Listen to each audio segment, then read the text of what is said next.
রবিবার সকালবেলা মানে কিছু একটা অন্য রকমের খাবার করার চেষ্টা। তো বিবেক বলল ও খাবে একটু সুজি সেদ্ধ, আর এদিকে আমি রেখেছিলাম একটু সুজির পোলাও করবো বলে।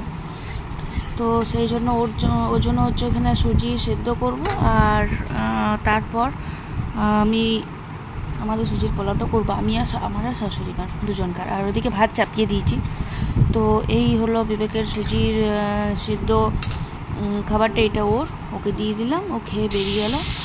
আর এখানে হচ্ছে আমার আর শাশুড়ি মা দুজনকার খাবারটা করি।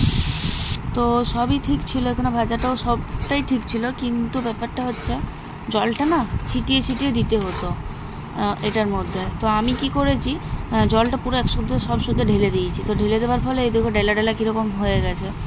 এবার যাই হোক, খেতে ভালো হয়েছিল, কিন্তু জলটা একটু ছিপকে ছিপকে যদি দিতাম তো ভালো হতো। আর এই যে দুজনকারটা বেড়েও নিলাম, তারপর দিয়ে দিলাম শাশুড়ি মাকে, আর আমিও খেয়ে নিলাম। তারপরে এলাম এই বিছানা ঝাড়তে।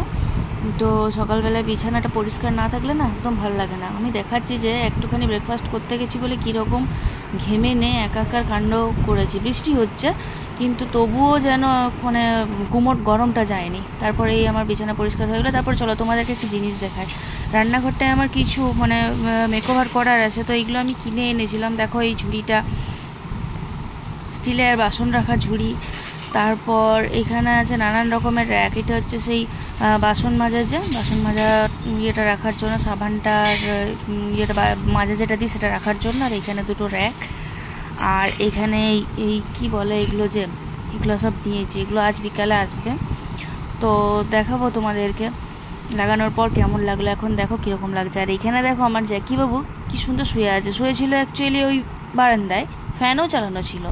তো এখানে শোয়ার কারণ হচ্ছে গান চালিয়েছি, আর ও গান শুনতে না ভীষণ পছন্দ করে।